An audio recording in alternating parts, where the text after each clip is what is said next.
Our top story tonight, daylight saving time could be here to stay. Welcome to the news at 10. I'm Morgan Romero. The U.S. House passed the Sunshine Protection Act yesterday, which would end the twice-a-year changing of the clocks. That bill still needs to pass through the Senate, though.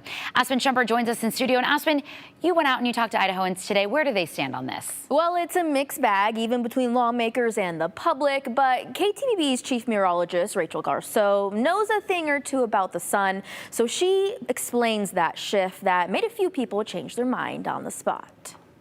It's like a little bit annoying when you wake up in the morning and you're like, why am I so tired? And everyone's like, oh, it's daylight savings. Twice a year, we spring forward and fall back. And then you have to change your car clock and your kitchen clock. Why? Yeah, I always forget. From March to November, we're in daylight saving time. KTVB's chief meteorologist, Rachel Garceau, says it makes for more daylight in the evening hours, like the later sunsets we're experiencing now in the summer. Maybe people will stay out longer in the evening if it stays light a little longer after work.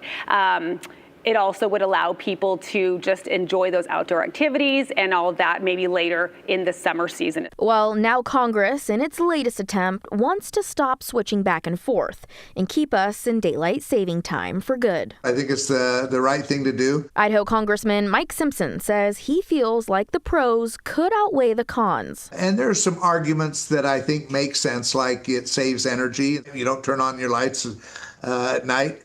I've seen studies that say it's actually healthier and stuff. I don't know if that's true or not. And Tuesday, he gave the Sunshine Protection Act a yes vote when it passed the House. I hate it when we're on standard time. From the months of November to March. And I go to work and it's dark and I come home and it's dark. It's almost depressing. We asked people in downtown Boise where they stand on the issue.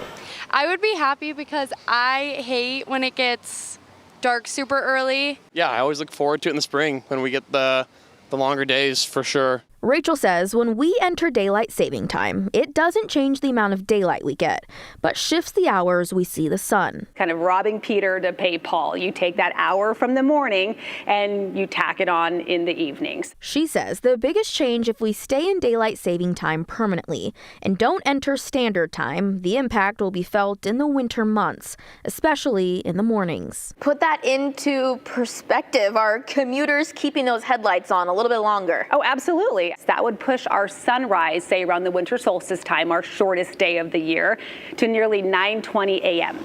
We went back to the same people with that number. Whoa, in the winter? That sounds terrible. I never thought about the mornings being dark. I fully flipped a switch. I think the sunrise at 9:30 would have an effect on a lot of people's health. Kids getting on the bus at 7:30 or 8 a.m., they'd get on the bus in the dark, they'd walk into school in the dark, and it would likely stay dark through maybe the first period of the day. Simpson says that's flexible. You could change that by changing the times that you go to school. While a 9:20 a.m. sunrise sounds shocking, it's only about an hour later than what we're used to in the winter.